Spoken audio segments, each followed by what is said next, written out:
Coucou tout le monde, j'espère que vous allez bien. Aujourd'hui je suis tellement contente de vous retrouver pour une vidéo assez spéciale qui me tient trop à cœur. C'est une vidéo assez particulière, je sais pas encore comment je vais l'appeler. Répondre à vos courriers, je sais pas. C'est un peu nul comme ça, dit comme ça, mais c'est trop intéressant. En fait je me suis rendu compte qu'en live vous partagez souvent beaucoup vos problèmes et j'ai fait un live TikTok il y a 2 jours et on n'était pas beaucoup, c'était en milieu de la nuit. En fait il y a beaucoup de personnes qui m'ont partagé des histoires, des problèmes qu'ils avaient et des trucs très profonds et on a eu des discussions hyper profondes et plein de retours et en fait tout le monde m'a dit mais fais-en une vidéo, tu pourrais tellement aider des gens. Et en fait c'est vrai, je me dis que si je peux aider à partager mon expérience ou à faire aider les gens ou avoir un avis extérieur sur leur situation, ça peut les aider. Du coup si je peux aider, avec grand plaisir. Du coup je vous ai demandé sur Insta d'écrire un petit peu vos situations si vous avez besoin d'aide pour certains points et que je puisse donner mon avis. Donc c'est parti, j'espère que ça va vous plaire. En aucun cas je suis professeur ou médecin ou je ne sais quoi, mais voilà, moi c'est comme ça que j'ai appris, que j'ai grandi. Du coup si ça peut vous aider, bah c'est parti. Déjà quand je fais des FAQ et tout sur Insta, j'ai des milliards de questions, mais alors là j'étais choquée de toutes les histoires et des trucs que vous m'avez envoyés. Ça m'a fait trop plaisir que vous puissiez me faire confiance comme ça, me raconter vos histoires, mais ça m'a fait trop de peine parce qu'il y avait tellement d'histoires que je retrouvais assez souvent et où vous aviez besoin de conseils et tout, donc bon, j'ai regroupé un peu des questions quand c'est pas des histoires trop personnelles pour garder l'anonymat et on commence avec celle-ci. Je me sens tellement mal dans mon corps en ce moment, je n'arrive pas à m'accepter et j'ai l'impression que je m'accepterai jamais. Je peux t'aider avec cette question puisque pendant très longtemps, et d'ailleurs toujours, je n'ai pas du tout eu confiance en moi. Je le dis pas forcément, ma pote très proche le sait parce que parfois j'en pleure et tout, mais j'ai l'impression que dans notre société, surtout aujourd'hui avec les réseaux sociaux, on se compare énormément, on voit tout le temps des perfections et du coup on peut que se dire mais en fait moi je suis une merde, mais je suis trop moche, mais je suis grosse, mais je suis trop mince et tout ça et c'est un cycle très vicieux. Pour vous rassurer, c'est très normal, sachez que tout le monde se compare, même la fille que vous pouvez trouver tellement belle, elle-même se comparera vraiment. Ensuite sachez qu'il faut voir aussi les points positifs parfois. Par exemple moi je sais quand je me compare, mes potes elles me disent mais non mais t'es bien et tout. Bon après voilà, par exemple je sais que ma meilleure amie elle me disait mais regarde, mais t'as la peau douce de bébé, mais t'as un trop beau sourire et t'as du charme et t'as nanana. Et en fait déjà ça fait du bien d'entendre des trucs qu'on ne sait pas forcément ou qu'on pense pas du tout. Après faut y croire, je sais que c'est très difficile de recevoir un compliment et d'y croire. Moi j'y crois jamais, quand on me dit un truc je suis en mode ah je deviens toute gênée parce que j'y crois pas. Sache que c'est très normal de se comparer, malheureusement c'est pas quelque chose d'anormal, sache que tout le monde le fait. Ensuite par rapport à son corps, s'accepter, faut juste savoir être patient avec soi-même. Moi j'ai mis 20 ans à comprendre qu'on sera bloqué dans notre corps littéralement toute notre vie, mais qu'il faut pas le détester, faut pas que ce soit un combat tous les jours. Déjà on se pourrit nos vies, moi le nombre de trucs que j'ai ratés, que je me suis privée, le nombre de fois où je me suis maltraitée, mais j'étais horrible avec moi, j'étais tellement méchante envers moi-même parce que je me sentais mal dans mon corps. Mais en fait faut juste comprendre que à la fin de la journée on s'endort avec nous-mêmes, à la fin de notre vie on mourra que avec une personne, c'est nous-mêmes. On a beau aimer nos familles, nos proches, nos amoureux, tout ça, à la fin de la journée, tu te retrouves avec toi-même et au lieu de te détester, il faut savoir s'aimer. Plus que quiconque d'autre que tu puisses aimer, c'est le plus difficile. C'est le plus difficile parce qu'il y a des gens qui ont tellement d'amour à donner et ils en ont tellement peu pour eux et c'est hyper triste. Et il faut juste savoir être patient, savoir être gentil, savoir s'écouter, savoir s'auto-aimer. Et moi, je suis persuadée que nul ne pourra vous aimer comme vous méritez d'être aimé si vous-même vous ne vous aimez pas en première place et vous savez pas ce que vous valez. Donc voilà, ça prend du temps, ça prend une énergie particulière, ça prend une réflexion particulière, il faut savoir comprendre des choses. Il faut comprendre qu'on vivra qu'avec nous et autant prendre soin de nous. Je pense que la quarantaine aussi, avec le Covid, ça a fait beaucoup de bien à certains pour comprendre qu'il faut prendre soin de nous, tout ça. Après ça va au-delà de ça, donc je pourrais en parler pendant 2 heures pour cette question. Mais voilà, sachez qu'on est tous beaux, on est tous belles, on a tous un truc en plus que quelqu'un d'autre. On a tous un truc en moins aussi que quelqu'un d'autre. Mais il faut juste avoir le bon état d'esprit, pardon.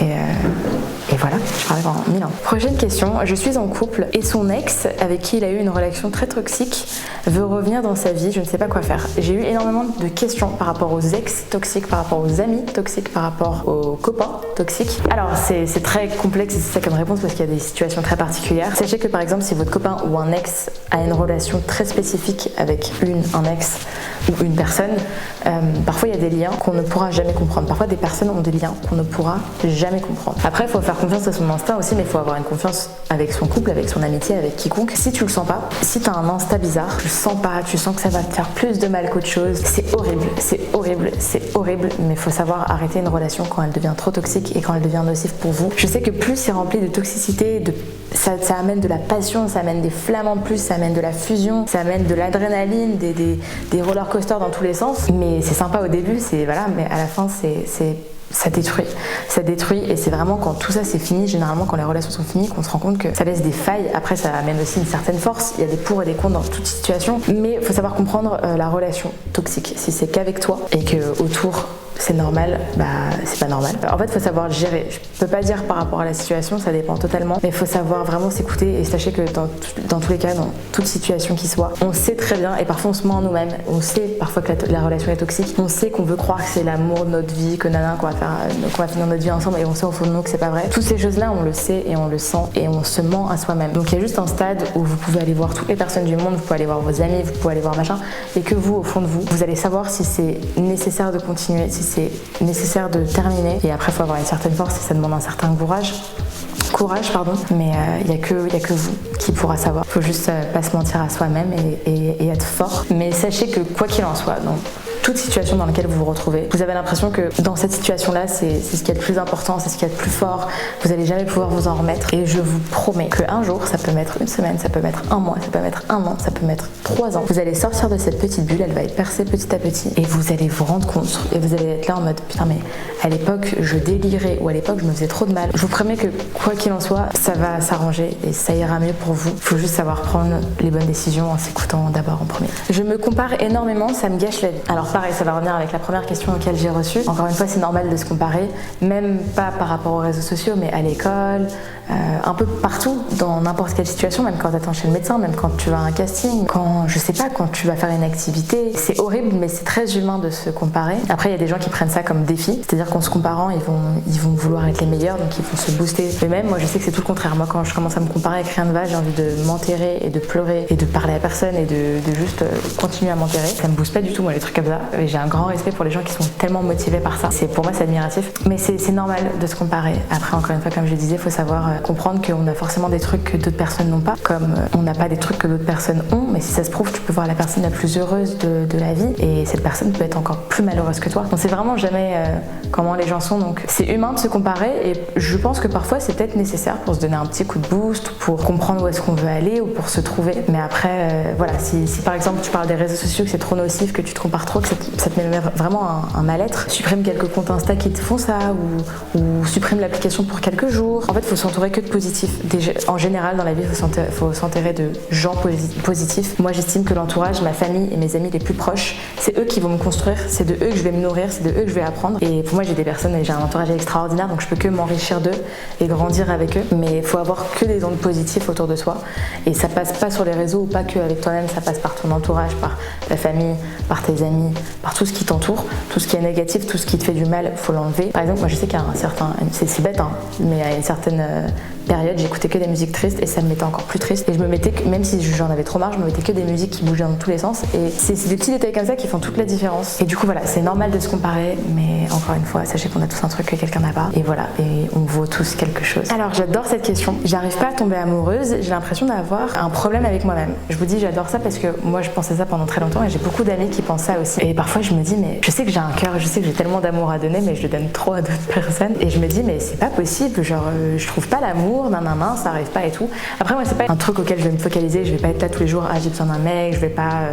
Voilà, moi je sais que ça viendra un jour, ça devra arriver, mais il faut pas penser ça. Je sais qu'il y a beaucoup de gens, en fait, il y a beaucoup de jeunes surtout qui pensent qu'ils vont jamais pouvoir aimer par les films, par les réseaux, par les histoires à l'école, par machin. On a l'impression que ça y est, tout le monde est en couple, qu'il faut qu'on soit en couple, qu'il faut qu'on soit amoureux. Moi parfois, même moi je me dis, mais c'est trop triste, je connaîtrai jamais l'amour de jeunesse parce que j'ai jamais été. Bon, je suis encore jeune, mais je connaîtrai jamais l'histoire d'avoir un copain au lycée, par exemple, ou des trucs comme ça. Sachez que c'est pas grave si c'est fait comme ça. Moi je crois beaucoup au destin. Si c'est fait comme ça, c'est que ça doit être fait comme ça. Moi j'ai compris beaucoup de choses en grandissant. J'ai compris que j'étais incapable de tomber amoureuse parce que je me détestais, j'étais trop méchante avec moi-même, j'avais pas du tout confiance en moi et j'ai compris que tu peux ne pas avoir confiance en toi, tu trouveras personne qui pourra t'aimer à ta juste valeur si toi-même tu t'aimes pas et tu te détestes. Et du coup voilà, faut trouver un peu d'où ça sort. Moi je sais que j'arrivais pas à me laisser tomber amoureuse parce que je voulais pas, parce que j'avais peur, parce que je m'aimais pas, parce que j'étais pas bien avec moi-même d'abord. Donc ça dépend un peu de chacun, faut trouver la faille, mais je t'assure que faut pas penser ça, parce que même moi ça m'est pas encore arrivé, mais je peux t'assurer que ça nous arrivera un jour. Comment je fais le tri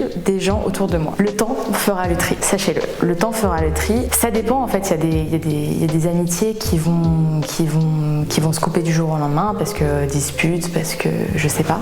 Il y a des amitiés qui vont s'estomper petit à petit parce que en grandissant vous avez pas les mêmes centres d'intérêt, vous grandissez pas vers les mêmes chemins, vers la même personne, et c'est normal, c'est humain, c'est le cycle de la vie. Je sais qu'il y a des gens qui sont amis depuis tout petit et tout, et en grandissant ils se rendent compte qu'ils veulent garder ce lien, mais ils n'y arrivent pas parce qu'ils deviennent deux personnes différentes, et c'est normal. Il faut savoir le comprendre et l'accepter. Ça veut pas pour autant dire que la personne sera plus dans votre vie, mais le temps fera le tri. Après il faut savoir aussi comprendre quand une personne est toxique. Moi je sais que je suis beaucoup sur la communication, et voilà, et parfois quand ça marche pas, ça marche comme en amitié, comme en amour. Tu veux tout donner, tu veux que ça marche absolument parce que t'adores cette personne, mais parfois ça marche pas. Ça marche pas.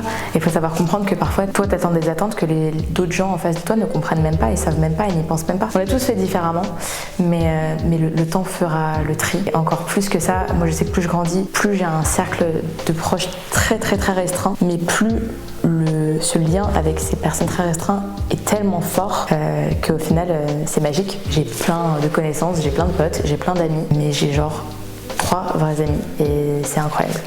Donc ça a été dur à accepter et de comprendre qu'en grandissant, les gens sont plus qui ils étaient avant, on grandit tous, mais c'est le cycle de la vie, et le temps fera le tri. Et dernière question, les troubles alimentaires, c'est compliqué. Est-ce que tu auras des conseils pour que j'en sorte? Je vous en parle pas, et je voulais pas répondre à cette question, mais en fait le nombre de questions que j'ai reçues sur ce sujet, c'était tellement horrible, c'était tellement touchant que je me suis dit, Clara, tu te dois de répondre à cette question. Moi, j'ai des gros troubles de comportement alimentaire, et il y a personne qui le sait sauf mes parents, ma meilleure amie et une amie qui était avec moi au collège, parce que ça a commencé quand j'étais au collège. Il y a même des amis qui vont voir et qui vont dire ah ouais peut-être et tout, mais qui vont pas se rendre compte à quel point, parce que j'en ai jamais parlé. Parce que c'est une maladie, c'est un combat, et c'est juste horrible. Et moi j'ai compris que en ce qui me concerne, ça sera un combat que j'aurai à mener toute ma vie. Ça sera toujours en moi. Je parle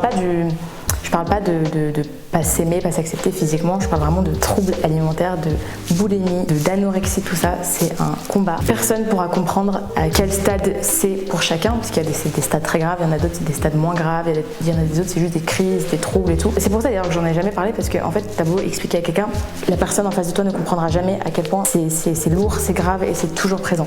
Et moi, je sais que pour mon cas, ça sera toujours présent, et que ce sera un combat que j'aurai toute ma vie. Ça a commencé quand j'avais 15 ans, et ça a été un enfer. Je vous raconte même pas l'enfer que j'ai vécu. Je peux même pas vous expliquer, mais tout ce que j'ai à vous dire, c'est que c'est un combat. Faut apprendre à s'aimer, et il faut surtout apprendre pourquoi c'est venu. C'est comme toute maladie, pourquoi c'est arrivé, pourquoi c'est venu. Et moi, je vous dis même pas le nombre de médecins que j'ai fait, de spécialistes, de psychologues, de personnes pour s'aimer, de comportement alimentaire, de nutritionnistes, d'hypnotiseurs. J'ai tout vu, tout fait. J'ai même vu une spécialiste au Royaume-Uni et tout. Enfin, j'ai fait la totale. Mes parents, ils ont été géniaux avec moi. Et mes parents, ils ont mis du temps à comprendre. Ça a commencé quand j'avais 14-15 ans. À mes 20 ans, ils ont compris. Ils ont compris que c'était un mal-être horrible. Ça me pourrissait la vie, et c'est hyper triste parce que c'est là, quand on est jeune, c'est nos plus belles années, c'est là où on sera le plus sain, c'est là où on sera le mieux. Il faut juste pas se gâcher la vie, et moi j'ai compris que ça sera avec moi ce trouble toute ma vie. Il faut juste savoir s'apaiser, savoir s'écouter, savoir s'aimer, et ça prend du temps, ça prend de la patience, ça prend beaucoup de force, mais